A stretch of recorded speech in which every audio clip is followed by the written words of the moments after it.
So ravens are like even smarter apparently, and they live really long. There was a guy on the bus who had like a pet raven on his shoulder. Yeah. Which was crazy, and he was like feeding it and like talking to it and stuff. Yeah. Yeah. Wow. Okay.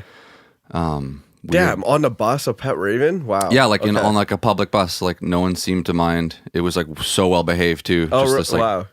big bird with big claws, Yeah. just chilling on his shoulder, like eating nuts. That's, man. So much respect for that person too. If he's just like, yeah, I can just keep a raven on my shoulder and like go everywhere. Yeah. Like, damn, that's some like next level. I feel like patience too as well. Yeah. Yeah. You see some like pretty interesting relationships with, I guess he might have been homeless or, you know, with people with their pets, you know. They're like, I don't know. I was always confused about that because it's like you don't have a ton, like you don't have a job, you're homeless, you don't have money, but then you're paying obviously to keep this animal alive. Yeah. But in a way, I guess there's like a symbiotic relationship there where like that animal is like a companion for them and it's like keeping them going in a way. Yeah. I don't know. My girlfriend, she works for the downtown east side. So even like talking to a couple of them too, they all have pets. But I think it's like on two bases. Like one is like mental health reasons, is like the fact that you actually have someone that like cares for you almost. Because like most people are so lonely in like the downtown east side, in the basis of like they literally feel like they're alone. Yeah. Yeah, sure. And then I think that second basis is just like the factor of like, yeah, literally feeling like there is someone else there, because like talking to most of them, they're like, yeah, we don't have a close relationship with anyone here. So I guess most of the times it's animals, but I just see it as like it's interesting because like, yeah, they might not have a lot of money, but to see something that they're worth like putting money into and like taking care of. But it also shows like that person's nature too, of like, hey, I'm actually like, I'm a decent human being, because like I don't think I've seen any like animals get abused. Totally different if they were like getting abused and those things. But I think for a lot of them, they're actually like, yeah, come with me. Like I'll sit with you. Like in those things too. Like in a way, basis of like having a pet. Yeah. It's like they're actually more around than like most owners, I guess. Yeah. So in like a weird way. Yeah. They're like always there. They don't just come home from work and put food out and then, like go back, you know, leave it. Like they're chilling with this thing constantly and bonding really deeply. And I guess it gives like, it's funny because as human beings, we really need like a sense of purpose. Yeah. You know, a sense of like accomplishing something, caring for something, but like doing something, you know? Yeah. And I guess having that companion, that pet is like their purpose, right? Like looking after it, making sure that like the two of them we're going to get through this together, like kind of thing. I don't know. It's interesting though. Like it's just at all levels, humans have a lot of the same like nature and instincts, you know? What would you say like is your such a corny way to ask it, but like your purpose, like your passion? I guess that's the reason I brought you on the show today, is to like talk about that. But like what gets you like fired up and gives you a reason to feel like I'm accomplishing something, I'm helping, I'm giving back to my community, like I'm changing people's lives? Because what you do, and I see you here at the studio a lot, and like you're very social and you're like having all these meetings. So like tell us more about that. Wow, that's a very loaded question, but I think I'll try to dissect it. So I feel like for me, one, it's constantly changed. Even like my passion or like what my drive has been. Most lately though, I would say it's more on the basis of like, how do I support others? Okay. So coming into like the realization for myself, I guess, is I found for myself, I play a very good support role. Based on just like certain factors, like my personality type, all the way to the fact of like what my skill set is. But I feel like for me, it's like it begins from like a basis of understanding like, what do I want to be remembered for if I die? And I think like one thing that I feel like I would love to be like remembered for, it's like, hey, that person was always willing to like help me or like support me or just like link me or connect me to like anyone without like having any of those barriers. I think I've like taken that and just gone with it and see where it can go. Yeah, and I think before though was definitely more on the basis of like impact, like trying to do something that will like empower people. Right. And I think now I'm more on the basis where it's like how can I empower people to be entrepreneurs or like stay on that path and just be a support role on the back, like maybe help them look good or make like support them with like anything that's going to help them grow. I think yeah, that's like probably like best way. Could probably draw down like where I'm sitting at with my headspace now. Yeah, I mean that's amazing. Did this develop like over time, or did you have like an epiphany or like something that really sparked this? Do you think? If I was like draw it back, so for me, my dad passed away when I was 18 or 19. Yeah, it was around 18, right when I was about to turn 19. So actually no, it was January 30th. It was right after I turned 19. So I think that was like the first point of like one realizing the fact that's like, oh, you don't have support yourself, so you got to get going. I think second is like for me, my dad was definitely one of my role models, and I think he definitely played that role in the community a lot. So Okay.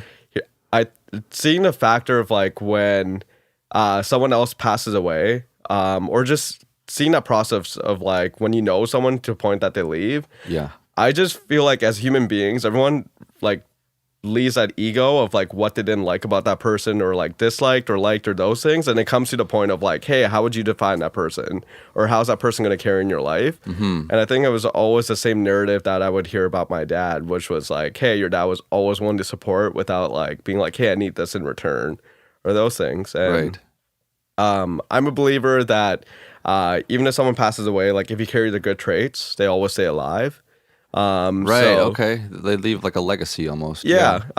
So I think doing like an infusion of like seeing that that person was like a role model, and what I feel like my skill set is, it's almost leading me more towards that path too.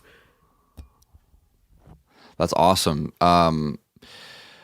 So when you meet people for the first time, and like let's say you're at a house party or something, hey, my name's Atif. Like, what do you tell them that you do? It's weird. I always try to take that conversation around like, what do you do outside of work? Yeah. But just to see like what the person's around.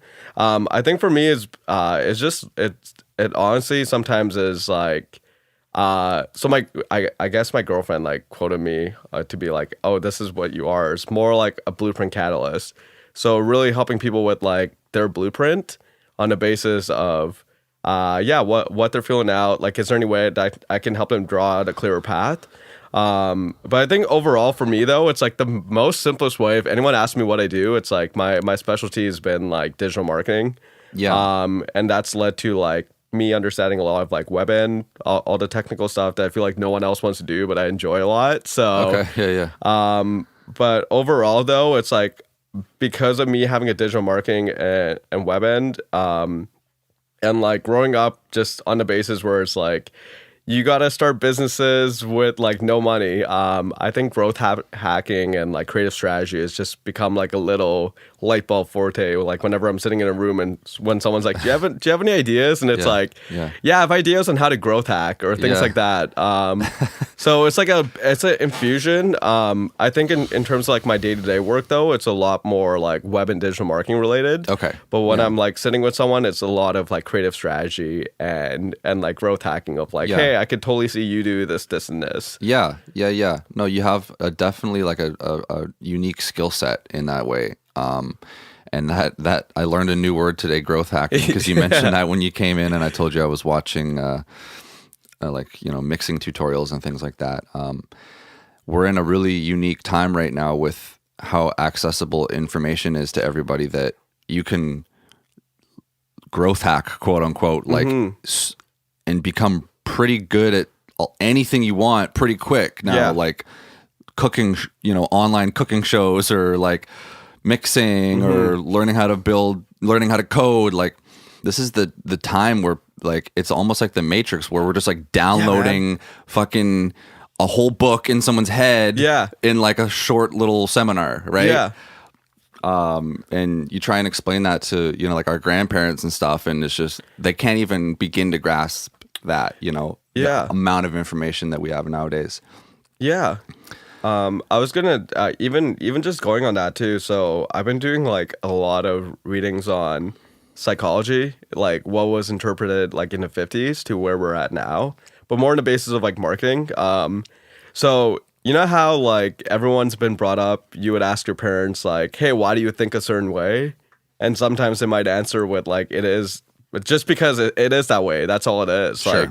Like, that was because they were brought up in a time where, like, for example, even with marketing, present day marketing versus marketing in the 50s, present day they have to explain their why for what they're like promoting or those things. Whereas in the 50s, it was literally like, hey, here's cigarettes. These are good for you. And that was just it. And it was because like there was no need to like say the why or like, but then it would go into the basis of like the whole culture. It's like certain demographics are only around to do, or like certain genders are only tied to certain roles, all the way to the basis of like, and then you start like extracting that and you're like, oh, that's why. But you're totally right. It's like we actually live in the first generation that is the closest to like perfect information that there ever has been. So I totally feel you, man. I'm like the exact same way where I'm like, I want it all. Like if it's all available and it's all like free, like, yeah, I totally want to read all of that and see like what I can find out too. People in nowadays are also not skeptical, but we ask questions before we buy things. Whereas like you were mentioning in the 50s, like they could just make a sexy poster of a dude smoking and be like, go get these. And people would be like, oh, that looks fun. You know, but they didn't have the resources to and the internet and all this stuff to find out like, oh, look at all the shit that's in these. This is bad for me. I'm being sold this, but do I actually need it? Yeah. Whereas nowadays, you know, we're able to think for ourselves a lot more and do our homework very thoroughly before we're just blindly going to go buy something at the store. Yeah. So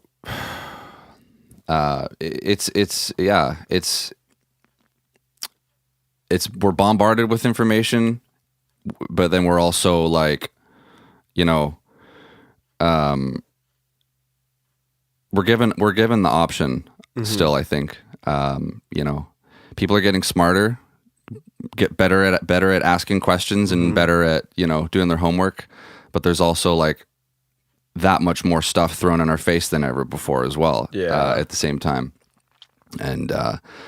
And it's so easy to get stuff too with, you know, Amazon and these things, just like a click of a button. So we can think for ourselves, but then we can also just get it so much quicker. So I don't know. It's a strange time, like being a consumer right now and in 2019.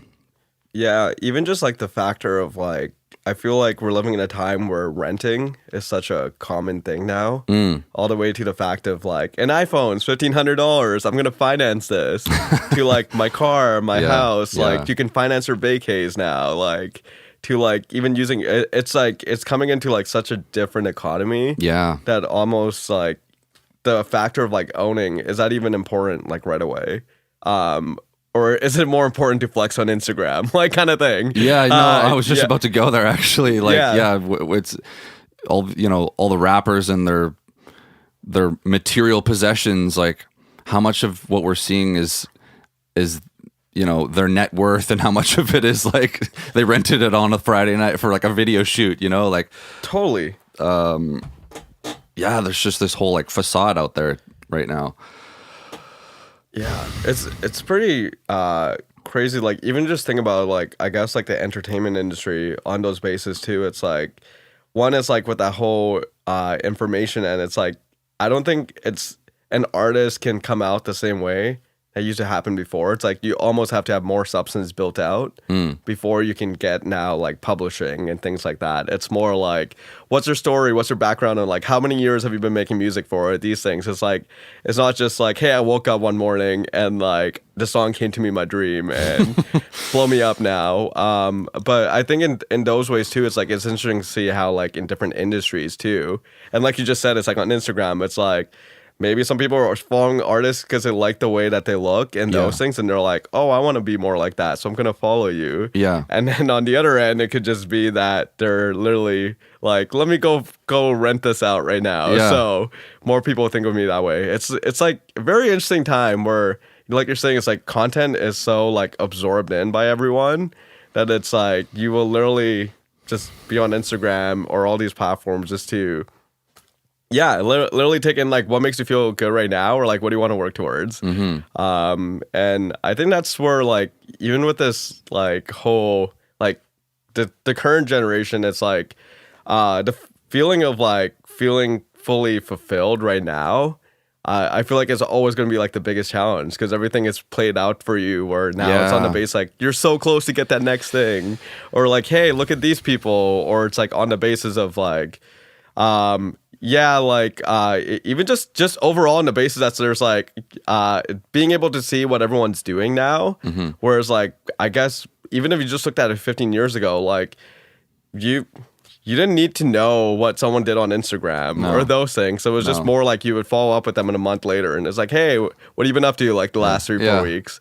Now it's like, oh, you haven't been following my IG posts? I've been doing blah, blah, blah, blah. Like, yeah. Every minute of every person's day is like cataloged now. Yeah. To the point where it's a little absurd, where it's just like, I don't need to know that you made breakfast today. Yeah. Like, I also made breakfast. Thank you. Like, but did you have avocados? You know, like, no. And then I walked my dog, and here's me at Whole Foods. It's like, you're not a celebrity. Yeah. You know, it's one thing to use, you know, it's a great tool, but people are really abusing it. And it's just way too easy to spend. I find myself, you know, scrolling and watching stuff, and then I like throw my phone, like, oh, what am I doing? Yeah. You know? Yeah. Just getting sucked in. Like, what do you like? Do you have like rules for yourself for social media, or do you have like an intention when you're using it? Is it more for pleasure? Is it more for what you're trying to do professionally?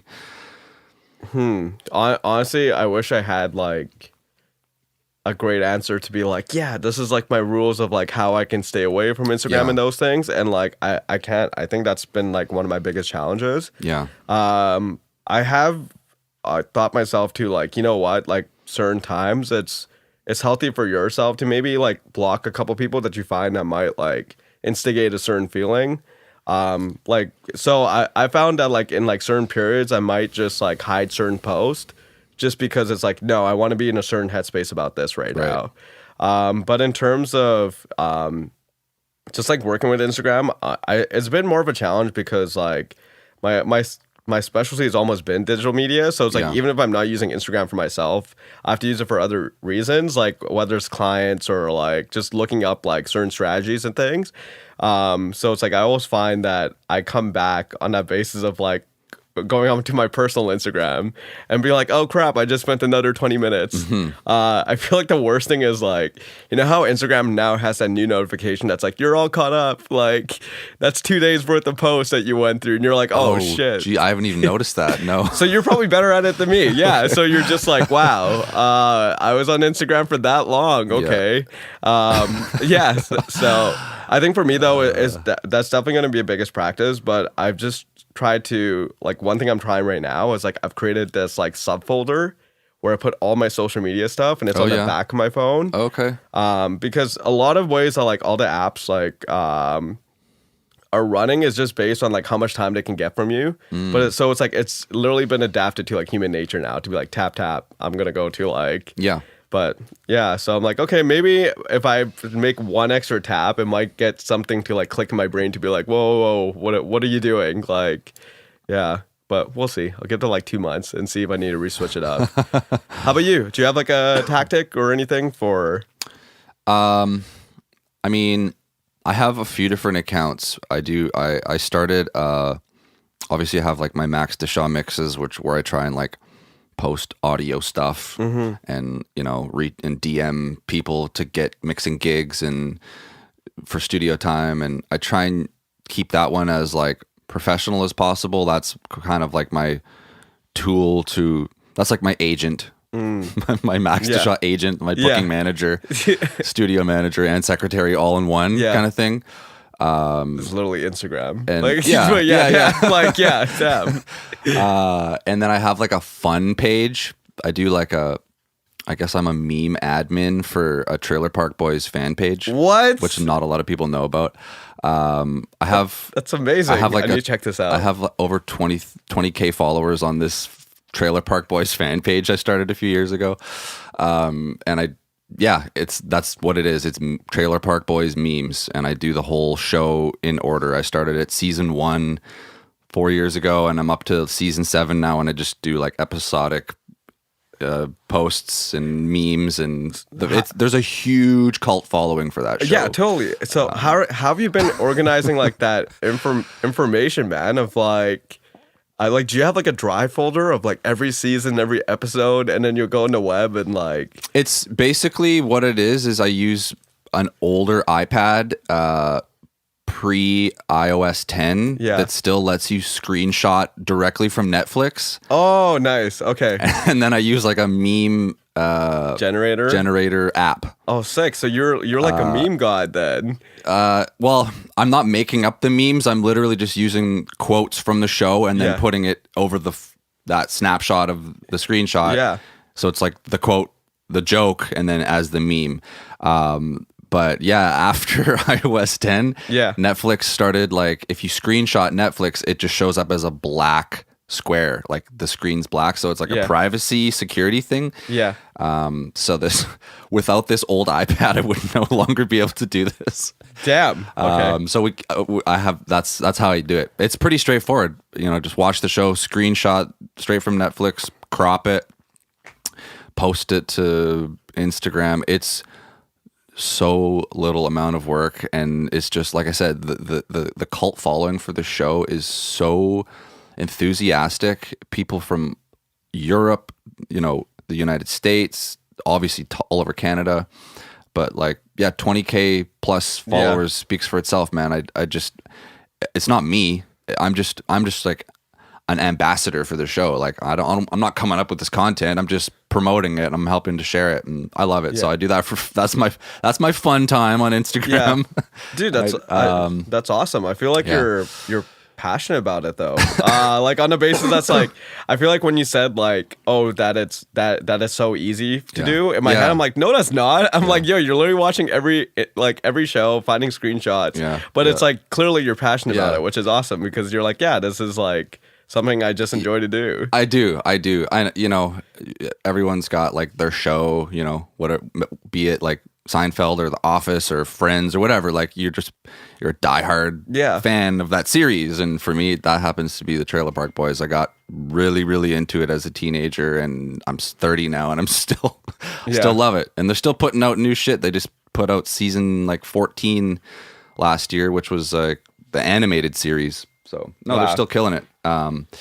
So hold on, who's blowing up? It's blowing that up. Trailer Park page. No, you're like, where's our content? We put out a meme in 2 weeks. Which is true. I haven't. It's been a while because I did not do that on vacation while I was in Europe.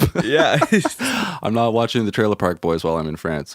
And then I recently with this podcast I started a demo to Limo Instagram, which is pretty straightforward. It's just headshots of all the guests. So it's a way to catalog who's been on the show, and it's a platform with links to the SoundCloud and the Apple Music or the Apple Podcasts link. So I juggle those three. And I really, really try and be conscious of how much time I spend, because having 3 accounts is a lot more than I'd like to have. And I really only use Instagram. Like I stopped using Facebook. I weaned myself off of Facebook in the last like 5-6 years. I just find it so toxic. I can't. I really it makes me feel uneasy. It really does. Facebook is just, there's people getting divorced publicly, and it's just it's your gross, Facebook man. Sounds There's people. Dark. Okay, yeah. No, fair. It's weird. And then Twitter, I used to be pretty big into Twitter. But I don't know. I just feel like Instagram is Twitter, but with photos, and it's just, it's everything. So, Yeah, social media is fun, man. I got a pretty good like grasp of it. Actually, from Nimbus, they did like a workshop Cool. while I was there when I was in the music business program, and they had I can't remember what they called this individual, but they were supposedly like a quote unquote social media guru or expert, and they came in and did like a 4-hour masterclass with us Awesome. on, you know, consistency and reaching out to fans and Yeah. branding and, you know, all of like the golden rules of Yeah. how to be a good Twitter person, Yeah. or a social media person, and keep the followers coming in, keeping fans interested. You know, the golden rule was like, I'm gonna totally forget this now, but like basically creating value, I think was the golden rule. Like giving, whether it's like information or entertainment or just people go to it because they want something that they don't have already. So giving some pieces of information, whatever it is. So that was really helpful, and I took a lot of that and kind of like used it in my own way. Wow. Okay.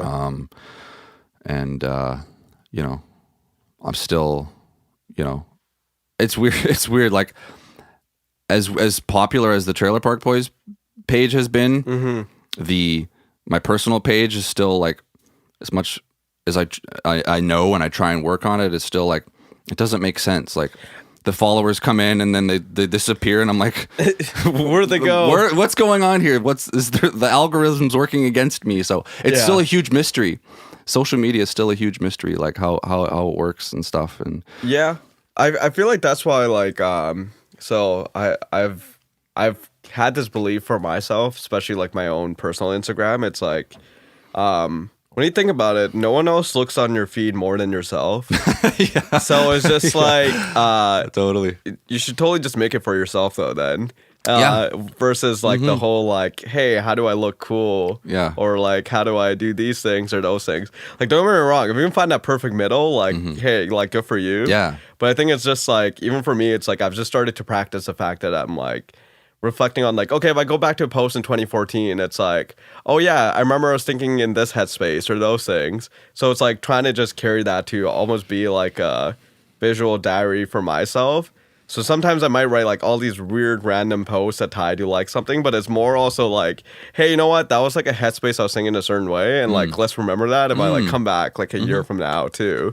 But you're totally right, because it's just like there's like so many like blocks now to like social media that are like, hey, how do you do your branding? How do you look cool? All the way to like, I'm not gonna follow Facebook anymore because people use that to publicize divorces. Like, like I feel like for me, I'm more someone that's just like, I just follow the memes. Anywhere where the memes are, I'm like, all right, I'll start moving forward. And then there's literally like, I feel like a handful of friends I'm always like they'll just keep sending you memes too. And even now it's like interesting to see how like platforms like TikTok are coming in. And it's like same way like how Vine happened. It's like, it's going to change content all over again. Like when you think about it 2-3 years from now, because the way like TikTok works is like your max content can be about 14 to 15 seconds.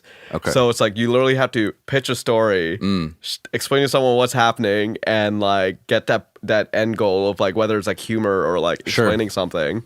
But it's like when you start thinking about which generation is on it, that's using it, that's like a new programmed way of like seeing information now. So it's like, give it 2-3 years and you'll go back on Instagram and you'll see your ads like cut down to like 10 seconds now. Or like same with YouTube, it might just be like no more of those 1 minute like car commercials. Yeah. It'll just be like 15 seconds of like this, and this, or like let's make them laugh. And then it's like click here if you want to see more.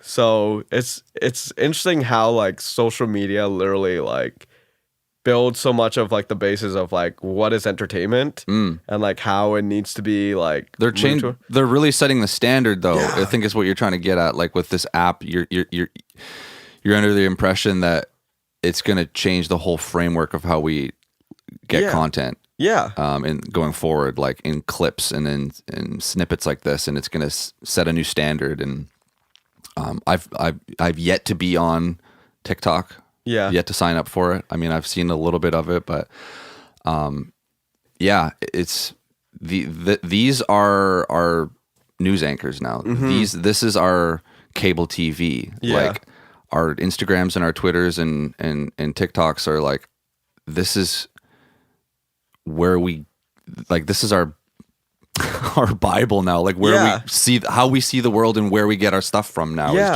It's crazy, right? It's so like interesting because it's like even talking to certain businesses, like let's say on the downtown east side, the fact that a lot of nonprofits might not be using social media, but then the goal is like, hey, I'm trying to target a certain demographic. And it's like, then you need to be active on social media because it's like, if you ask a certain like age group where to get a lot of your news from, they might actually say, we get it from Instagram. Yeah. And that's like, but if you ask someone, like, if you explain that to a 40-year-old, they'll be like, what? That makes no sense at all. No. But it's just like, yeah, it's like you have to go with the times of like where the platforms are moving towards too. Totally. Yeah. You know, like, when a bombing happens or a mass shooting or like some big breaking news story, Twitter usually has it before cable news, like well before it. So people are like on the bus scrolling and they find out the news, and then they'll get home from work and then the news will just be talking about it. It's like, I knew about this an hour ago. Like, it's yeah, no, totally. You're totally right. It's weird, like, even just, like, because, I guess while this podcast happening, it's like that whole Trudeau news came out. Yeah. I got that from a meme page, that like, that's what happened on the media. Like, Trudeau just got found with this. But it's, like, I followed that page that same way. So, it's like that page has almost become a news platform, too. In a way, we're out there, you know, in the cyber world, trying to get our memes. Yeah. But then we're also getting stuff that we aren't expecting and then maybe we didn't want to see. Yeah. And I don't know if that's, I mean, back, you know, traditionally, back in the day, you'd watch TV and you'd have a remote and you would know, I want certain information, I'll go to this channel. I'll go to the news channel. Yeah. If you're watching cartoons, you know, or I want to watch a fishing show, I'll go to this channel. But now it's like we're scrolling and it's just kind of all thrown at us randomly. Yeah. And we don't really we don't know what's coming next. Yeah. It's like the algorithm's flipping the channel for us and we're just sitting there taking it all in. Yeah. It's weird. And it's like, it's so interesting because, me and Natasha, shout out to Natasha, we were talking about yesterday where it's like someone's explore page is literally a dandy of who they are. Yeah. Like if you want to know who they really are, it's like press the explore button and you'll see like what they look at and everything, because it's like it's weird. I think Instagram knows what things you interact with. So they're always going to feed you that information, but they know better than sometimes the person themselves. Like same with me, it's like I don't even know sometimes like how Instagram's doing it so well that it's just like I'm like, wow, I got another dog post of like a cute puppy. Like, all right, like okay, let's like keep. But yeah, totally. Yeah, it's crazy. It's like and it's scary too, like how much information there is now there to like dissect off of, like understanding. Basically like. If you go to a company, they might have more data on you to be like, hey, here's Max. Max actually like engages with this. When he goes to Amazon, he buys these things. This is his role. And if he's working this, his psychographic might be this and this and this because that company only hires a certain way. All the way to like creepy stuff, which is like, we know your activity time for like every single app, like where you go. And like to a point that you can literally understand like a whole persona now of a person that's like where you're literally like, holy shit, I didn't even know that about myself. Yeah. And it's like that whole belief where have you ever heard the saying that like whatever you spend the most money on is like what you care about the most? Okay. So for me, I spend a lot of money on food. Like every time I look at my so it's like it starts to get you realize like, oh crap, I literally hustle so I can eat more food. Right. Like but it's like that whole basis of like how there's information now to be able to like dissect that about a person, to be like, hey, yeah, actually, and he spends most money on this. So this is what he truly like is his motivator almost in a weird way. Yeah, I guess that would be true. I mean, what do I spend a lot of time on? Money on like plugins Nice. Respect. for That's mixing. good. Yeah. Yeah. Or like car to go trips to get here to mix. So yeah, I mean, whatever's important to you is what you spend a lot of time and money on, I guess. Right? Yeah. Totally. And then all those algorithms are studying that and then pushing more of that in your face. Yeah, like when you're browsing Safari and there's like little ads at the bottom of stuff you looked at yesterday. I remember the first time I saw that and I was like, I've been looking at those new speakers quite a bit, and now there's like an ad for them on like a totally unrelated website.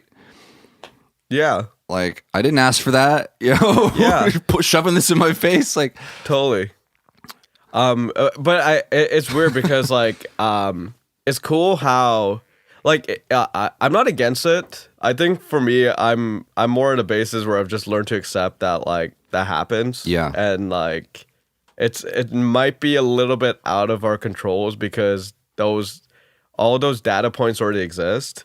So I think my basis is just like, I can understand how like, if someone is like trying to live a life where it's like, I don't want a lot of people to know about what I do, all the way to like, someone's doing a very legal life, I could see how they're very scared of information like that.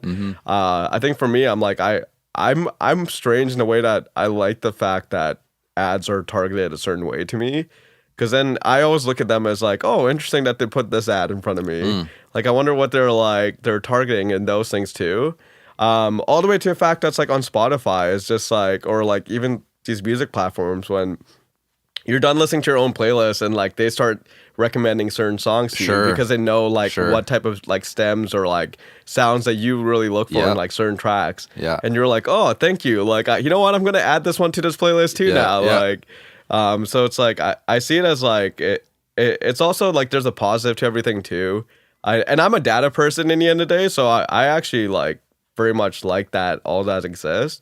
It's interesting to see like how that's going to play out in like the entertainment industry though, the next coming years, because like usually like aside from like, let's say like the large labels and things like that, the rest of the industry has always been a little bit slow with adopting like tech. So I think it would be interesting to see like now that there's even like platforms like Spotify and these ones that have come out to like give more like a better harness of like why you need more tech in your business, to see how that's going to like play out, whether it's like the nightlife or like even like the music side, to like even like your like anything that you're buying, like your plugins, like if there's going to be some machine learning of like maybe when you're making a track, it'll automatically be able to like create stems for you because it knows like what you usually produce, like. And I'll be like, hey, let's just help you out. So it's one less step of like thinking. That would be cool. Yeah. Yeah. If it could do like some of the editing easy, like the easy grunt work, the repetitive shit. If it could analyze that I do that a lot and then kind of figure out a way to make it easier. Fix it. I would never want, I would be afraid of AI getting to the point where it's like, people thinking that AI can mix a song for you, because then I'd be out of a job. Yeah. I mean, there's already algorithms that are doing online mastering. Yeah. Which I will admit I use. Yeah. I use Lander and I love it. Yeah.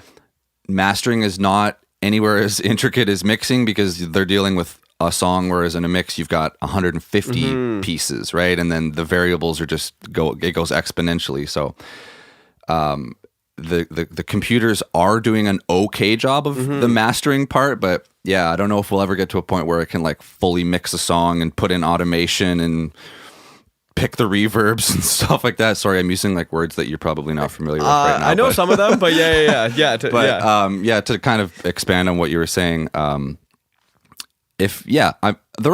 are already some tools that are helping what I do in mixing, but in 100 years, I'd just be afraid Like if it's mix, Yeah.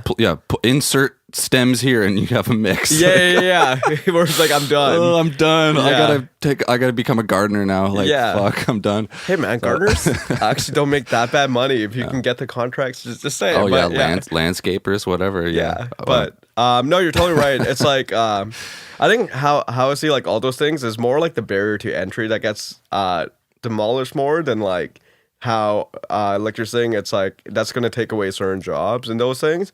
I don't fully think that. I think it's more the factor that's like, let's say if I was a person that wanted to get into producing, like what you just said is like a barrier because I'm like, I need to learn all that. Yeah. But like if there's now a tool that's like, hey, you know what, like let's like buy this software and it will make your barrier to entry less because we'll automatically like do these certain stems and these things for you. I think there's always going to be that opportunity for like, because I feel like in the end of the day, like what you're doing is like you're a strategist, like you're looking at a track and understanding like, all right, layer 5, like I feel like this should be at this like pitch or like or this or like, so I think that those roles are always going to need to be there because it's like they also need someone like you to be teaching those tools, like the software of like, hey, like, how do I make sure that I'm also doing like a good job or those things too as well? Those people need to exist for the technology to learn it in the future. So exactly. It's not dead at all. Like it has to be there in the first place before the technology can steal it. You know? And I think it's like being the entertainment industry as it is, like it's the slowest to adopt a lot of things. So I don't think there's ever going to be a stress of like, maybe give it like 20, 30 years. I could see that. Like, because I do find that after like a certain amount of years, everything shifts over to being like, wait a second, why is everything done the same way? Because like even now too, it's like, how many roles would you say have been like demolished on like the producing side of music based on like what was done in the 50s to like nowadays? Would you say like a lot of them like don't exist anymore just because of the fact that there's like, or like would you say that like a producer from like the 50s could, and like anyone in that room in the 50s could still be working right now too?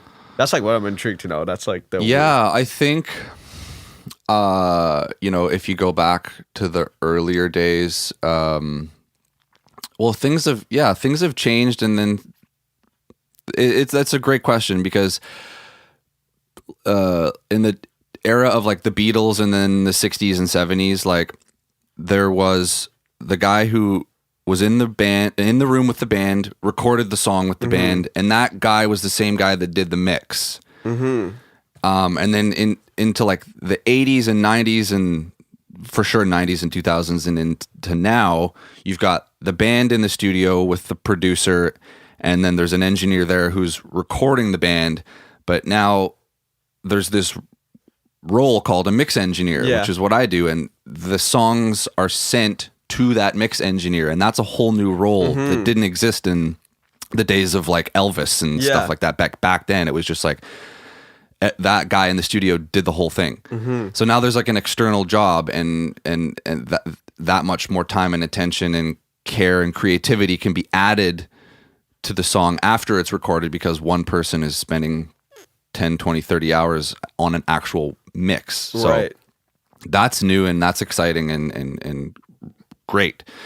But at the same time, on the flip side of that, you also have people that are doing producing and mixing, which didn't exist back in the day. So now like you've got more jobs, but you've also got people doing more talent and being wearing more hats. You know, you've got people like Kelland and Denton and I, we would call ourselves like producer engineers, right? Because we all do make beats, original content and creativity, but we can also be hired just to do a mix, or we can do both on one record. And then we all can do mastering as well.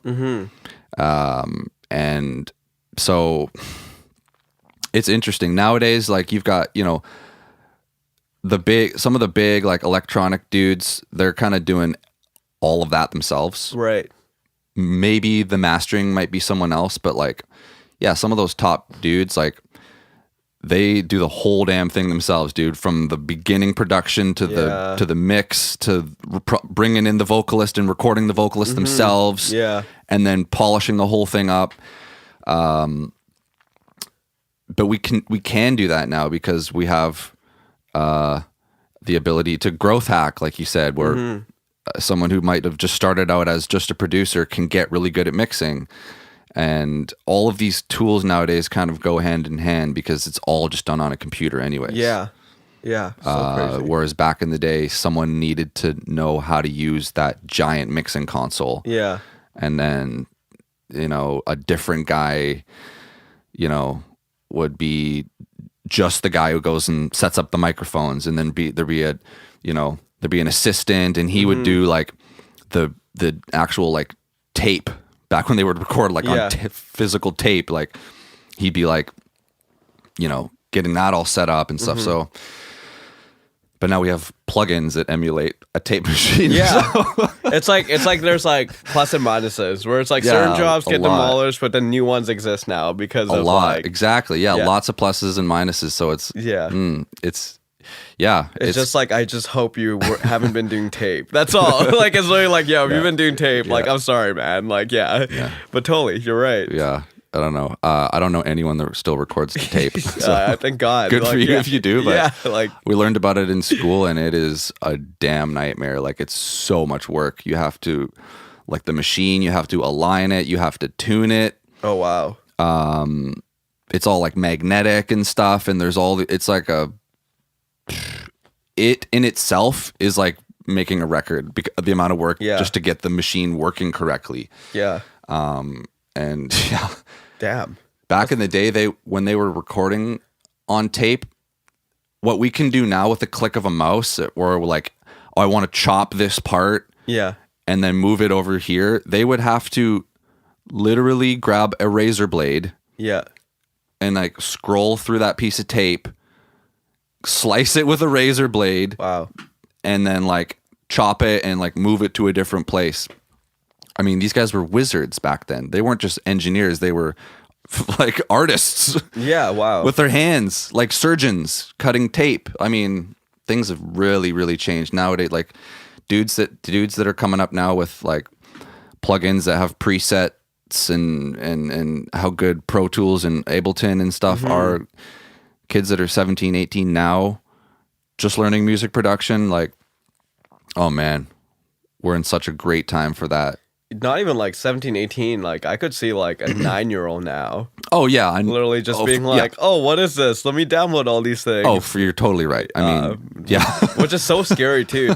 Do you think about that? Like, actually it's not even scary. I think that's amazing. If someone at like age 8 or 9 could actually be serious about it, like if they invested like, let's say like 5-6 years, by age 15, 16, they're like an expert. Oh, you're like a Skrillex at that point. Yeah, know? Dude. Like, so it's like at age 15, 16, you're like, if you know that you should not be in your room and go out and like put your music out there, you could literally be like the next thing. And it's just like, because the fact that like, I started at age 9 and I put in those hours. Crazy to think about. It's also like crazy to think about the fact that like, for example, for me, it's like I use a lot of like Adobe tools. Okay. Or and I'm sure like on your end, it's like a lot of like music software that like industries basically exist because of software. It's like if Adobe for some reason tomorrow just like said like, hey, we're done, and sorry, none of the software is going to work anymore. People are literally going to lose their jobs. Entire careers would end without certain pieces of software. Right? Like, it's like, so it's so crazy to think about like how we live in certain times where it's like, because things are so software focused, it's like, no one's going to go back to tape. Like, what do you mean? Like, So it's just, it's crazy just like think about even just like on that perspective of like, wow, we live in a time where like technology has like changed so much of that whole, that spectrum of like how everyone would either think a certain way to like how it's actually adopted like their headspace to like what they even do now too. Yeah. It's their livelihood. It's like a tool. It's like Ableton if you're a farmer, Ableton is your tractor. It's like they take that shit away from you. You don't. Yeah. You're not gonna plow your field. Like you're done, dude. Yeah. Like Yeah. that's it. But now it's just it's all on your MacBook and Yeah. Totally. unreal. What are you working on right now that you can tell us about? Like, you know, I get to see you quite a bit now coming in and out of the studio, and, you know, Boslin's here a lot, Jamon's here, Jax and stuff. Like, are you working on anything with those guys that you can kind of give us a little sneak peek on? So I think like the best basis of like describing like what I'm working on right now. So I started an agency called Co-llective a couple years ago. Before I was doing it part-time, it was very much one of those things where I was trying out different ventures in the past too. So I wasn't taking it in full seriousness. I think it's like how I was saying earlier too, where it's like supporting others. I think my role now has changed to how I can keep supporting anyone that's on like the creative spectrum of like designer or like technical person, all the way to like just anyone that maybe defines themselves as a freelancer and is having like a hard time getting work. So myself with like the support of like Natasha is like trying to figure out how we can start building this like platform where we can just like know that we're in a position now that we're able to get clients to be able to support these like anyone that I would say in the spectrum of like a millennial to be like, hey, let's make sure you get paid right. Let's get you some cool work because we know that you're a very good creative too. So my like focus now has just been to grow that agency and anything that comes with it. I've always been like on the counterculture side, whether it's been like doing nightlife stuff to like the streetwear side in the past. I think now it's more on the basis of like if I can just advise anyone of like whenever they're like, oh, we're thinking about these things. So that's where I'm starting to see if I can just be more of like a supporter on the base of like, hey, like, okay, I think I've done that before. Let me just give you like a 2 cents of like, maybe you should negotiate this way or those things. Because like, even if I haven't been on the artist side, I've been on the other side of like when artists are reaching out to us. So it's just like, hey, like just some 2 cents. Like, here's how you can get like more out of like that deal or those things too. So overall though, like my day-to-day is a lot of like supporting our clients. So our clients like range anywhere from like the food side, hospitality, to like literally like a public traded company that's like we have like no existence yet. So my day-to-day with that is like tying going forward is like just trying to see if I can build something in Vancouver that is going to be for like, hey, if you know what, like maybe you don't have to go that 9-to-5 route. Like you can keep pursuing like what you're passionate about. And like maybe myself and Natasha can support you, whether it's like getting your first set of jobs that like give you a good set of portfolio so you can keep going like after that too. And yeah, I think it's just a basis because like for me, when it comes back to the whole supporting, it's like I would love to just support people with their career. So I think that's that narrative I'm trying to build. I can't talk too much about like which clients and stuff that we're working with. But I am giving myself the end of like come like January 2020, I'm gonna start announcing like, yeah, we've been doing this for like the last year of like working with all these certain brands and like certain platforms that are like global and things too. But so far now is just anything that has to do with like supporting someone, or if anyone's like, hey, I need digital strategy support.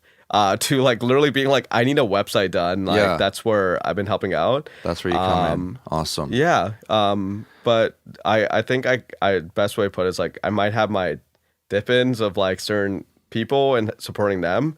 So I guess it just comes to that basis. Like I'm very like, what do you want to know? And I'll literally like go into it. Who else is doing this that like that people might know? Are there big like celebrity people that we can think of that you're trying to like emulate, or like, because I think the role that you're playing is so valuable, but it's also so unique. Like I don't really, I can't name any other people that are like Atif, you know. I appreciate that. I'm trying to think, and I'm not trying to say in the basis like, yeah, no one else is doing this. I'm sure there's a lot more people out there doing this. I think it's just I don't think there is on the way that myself and Natasha are trying to do it. Because I think for us, it's like we're taking that stigma of like right now, people like, especially a lot of the clients that we're dealing with are like in their 40s and 50s. So their belief on like millennials is like they don't have experience yet. And we're actually like, no. They probably have more experience than you on certain things because of the fact that they've been brought up in this like they've been fully immersed in it since they can remember. Yeah. So I think for us, it's like literally the primary goal is like building a platform that is actually to support millennials on the basis of like to be like, if you're someone that's 40 and 52, if you don't know about millennial marketing, come to us and we'll literally give you like free advice. All the way to the basis of like on the other script though, it's like, hey, you don't want to take the risk on millennials? We will. And we'll literally build a whole team out of it, like a whole army. And you can come to us, and at least myself and Natasha will project manage it, which you can trust. Yeah. And like we can help with work with them and like build everything out. Or so that's where I would say like there's a blending of what we're doing. But in terms of trying to see if anyone else is doing it, I don't think so, because the reason why part of this is working is because I am a believer of like business models a lot, and I love looking into that, like how things are constructed. And to give context of like the creative industry, especially the agency side, that business model has not been disrupted since the 1960s. So usually the belief of like that model works as like you hire staff, and then as your overhead increases, you turn that to the client. Yeah. And then the client has to pay like higher rates and everything. Sure. Makes sense. Or it's like you keep building this internal team instead of like partnering up with people outside who are like quite talented, and they don't literally have to be in your team. They could be a totally other agency or like a freelancer. So it's like that, and that's I think like the typical like 60s ego side of like agencies where it's like, oh, this is internal though. It's not like some other person's like, internally we have this, which makes no freaking sense because you're raising your overhead again. So I think we're building out that hybrid basis of having an internal team that's very good at like web or like product development, all the way to like art direction. But then at the same time, it's like only bringing in people into the table when we close a client, not the way of like us building this and then going to client and being like, you have to pay this. So it's more like the client doesn't actually have to end up like paying our overhead. And then secondly, it's like anyone that we feel like that we don't have internally, it's like only sourcing senior staff. So whether that's like copywriting or anything that's in the divisions that we don't do, like street promotions, right? Those are like only partnering with people that are like experts to help build our area of being like a more of an expertise too as well for like full service then. Wow.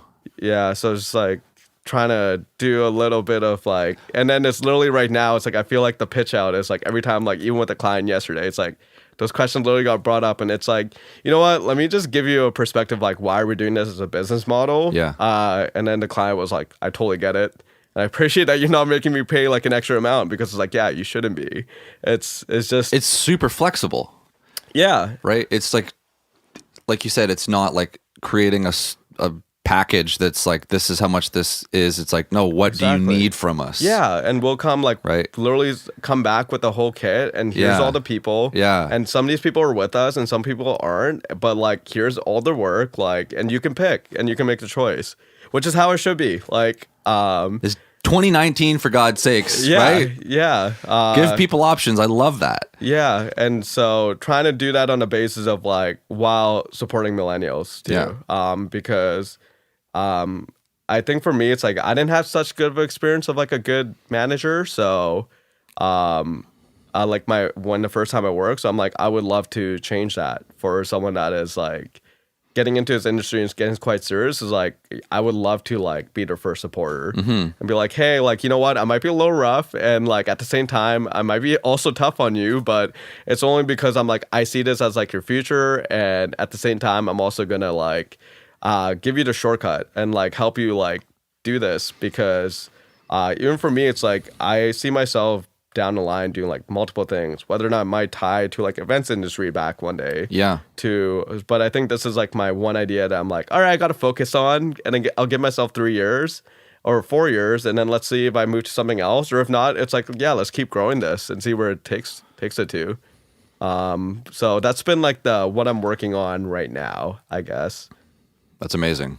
Thanks. Yeah. A lot of juggling a bunch of different things and really creative strategizing and I just love the idea that you guys are so flexible to like work with the client's needs and budget, and like it's so accommodating, you know what I mean? Like so I think, you know, whatever profession you're in, that's a really good approach to I'm just making me think about like the way that I'm running what I'm doing and things at the studio too, like how that can be approached differently, just not being so rigid, but really,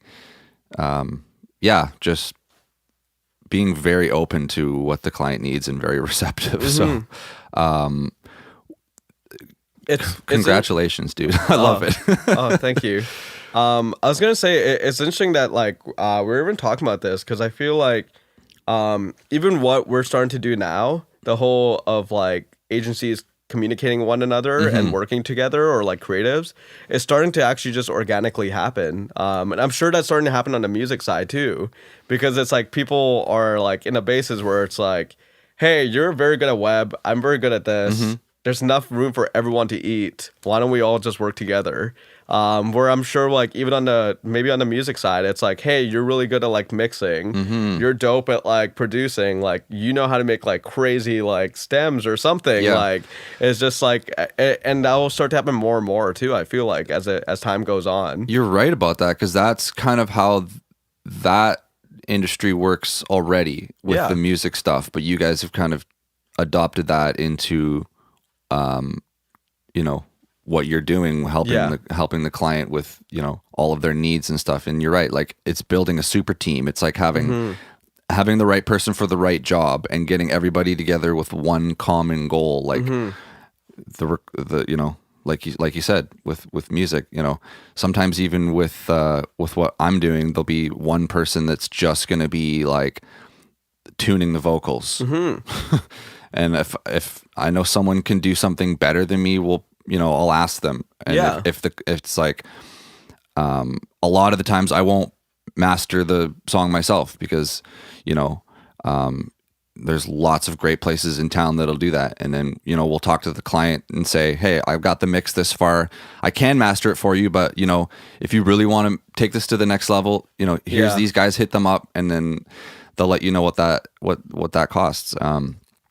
So it's just so neat, all of these different roles and how they all work, and the background and all the stuff that goes on behind the scenes of in this creative industry that we're working in, you know what I mean? Yeah.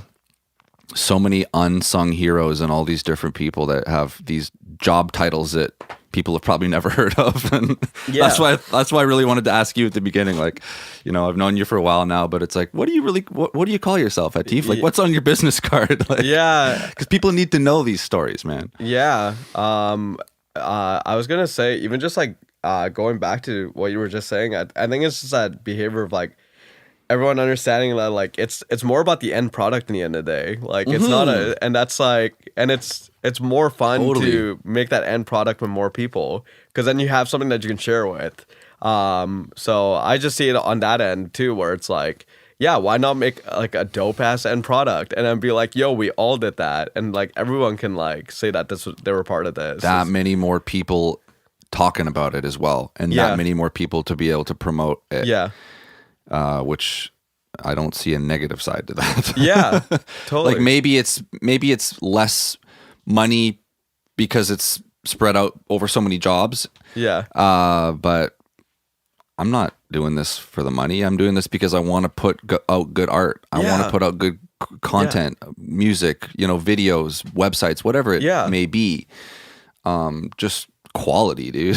Yeah, and like honestly, man, only reason like even for me, like why I'm doing this is like just because I want to do more shit. I want to get more people paid, and like I want to do something that I'm like, hey, you know what? Like this gets me out of bed because I'm like, at least I'm trying to do something a little bit different than like what's out there, and like that's sometimes all that there is to it too. Yeah. And it's like, yeah, because even if you're doing like a little bit different, it's like how we just talked about too. It's like everyone has like a passion or like something that's like that might seem like easy to them, but it's like when you talk about it to someone else, it's like, no, that seems very complex. But it's because it's a person's passion, or it's like something that they're naturally like, oh, I really like this. Oh yeah. Oh yeah, absolutely. Like a lot of this, you know, before the studio was successful and before, you know, we had clients, before I had people blowing up my phone, like I was doing a lot of this stuff for free. Yeah.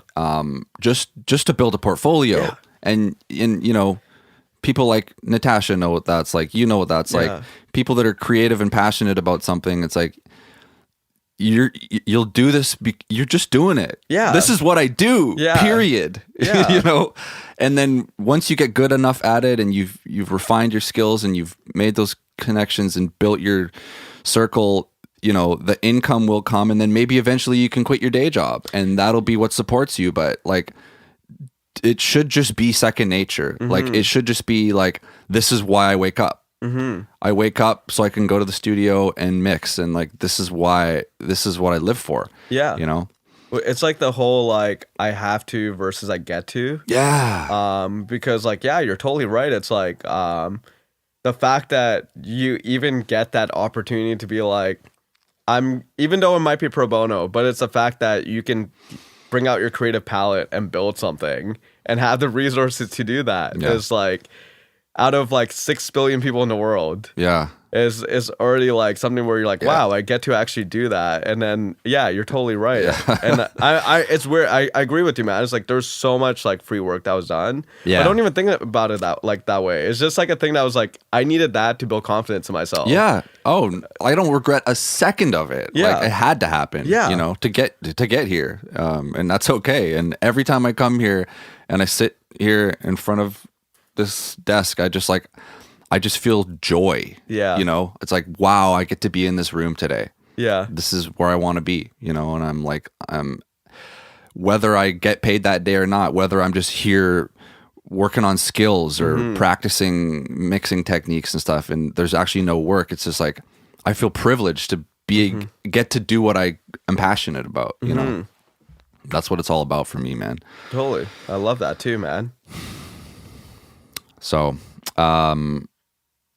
what can people look forward to from Atif coming out in the near future? If you're looking for a job on the creative side, definitely give me a shout. But I think in terms of where can people find you and stuff, and find me on Instagram. I'm pretty active on LinkedIn, surprisingly. Oh yeah, we didn't touch on LinkedIn, but that is a good one. Another good one out there. Yeah. You can check out even like our website, like it's Co-llective with the dash between the O and the L. I have my contact info in there. If you call me, I'll pick up. Like, don't text me. But I think in terms of like things coming up, right now I'm definitely in I'm a person that's like, let success be your noise. So I'm definitely more on the quiet side right now because there's a lot of work happening.